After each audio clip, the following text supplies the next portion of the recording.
उसी का सुख है। ये सेवा, इसलिए कहते हैं करोगे सेवा, पुरानी कहावत है, करोगे सेवा तो मिलेगी मेवा। एकदम सही कहा है ना, तो जो सेवा करेगा मेवा मिलेगी। गुरुदेव, मेरे मन में एक और सवाल है, भी रिपोर्ट्स बहुत सारी आप भी पढ़ते होंगे, मैं भी आपसे पूछना चाहता हूँ कि लगातार हिंदुओं की आबादी कम हो रही है, इसको लेकर बड़ी चर्चा चल रही है, और ये भी कहा जा रहा है कि मुसलमानों की आबादी लगातार बढ़ रही है।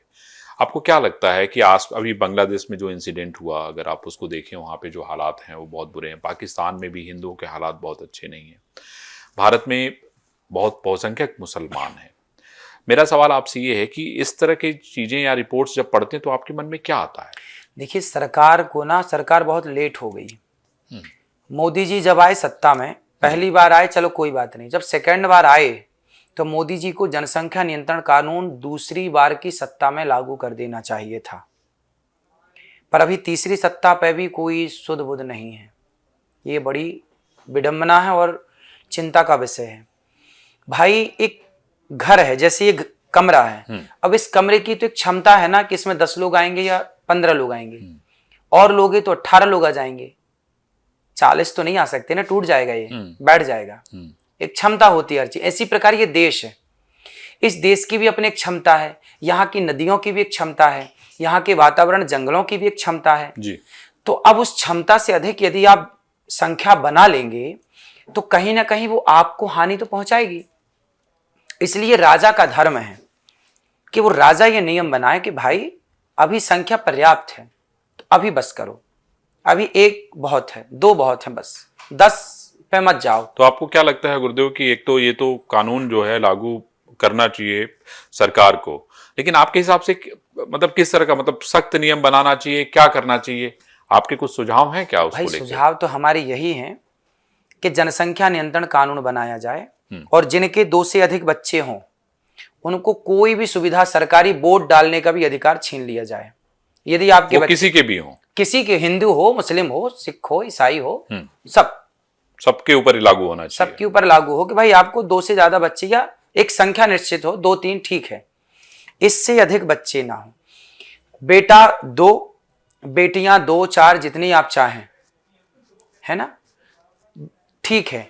इसके बाद सबके लिए नियम हो कि आपकी जनसंख्या इससे ज्यादा है तो फिर आपको भारत से वोट देने का अधिकार छीन लिया जाएगा, सारी सरकारी सुविधाओं से आपको वंचित किया जाएगा, आपको कोई फ्री राशन नहीं मिलेगा, आपको वोट डालने का अधिकार नहीं मिलेगा, तब जाके जनसंख्या कंट्रोल होगी। और ये कानून सदा के लिए नहीं, चाइना ने ये कानून सदा के लिए बनाया तो आज जनसंख्या वहां कम हो गई जी, फिर वो चिंता का विषय। तो भाई 50 साल के लिए हो, ये 60 साल के लिए हो गई, 50-60 साल तक पहले से हम मेंटेन करें जी। फिर लगेगा तो हम इस कानून को देखेंगे, घटाएंगे या बढ़ाएंगे। एक और गुरुदेव रिपोर्ट आई है, वो रिपोर्ट ये कहती है, जब हिमाचल में भी आप देख रहे हैं कितना बवाल हो रहा है, आपने खबरें पढ़ी होंगी, वीडियोस भी देखे होंगे, वहां पे कोरोना काल के दौरान मतलब 500 से भी ज्यादा मस्जिदें बन गई। ये सिर्फ हिमाचल की बात मैं नहीं कर रहा हूँ, ये देश में कई जगहों की मैं बात कर रहा हूँ।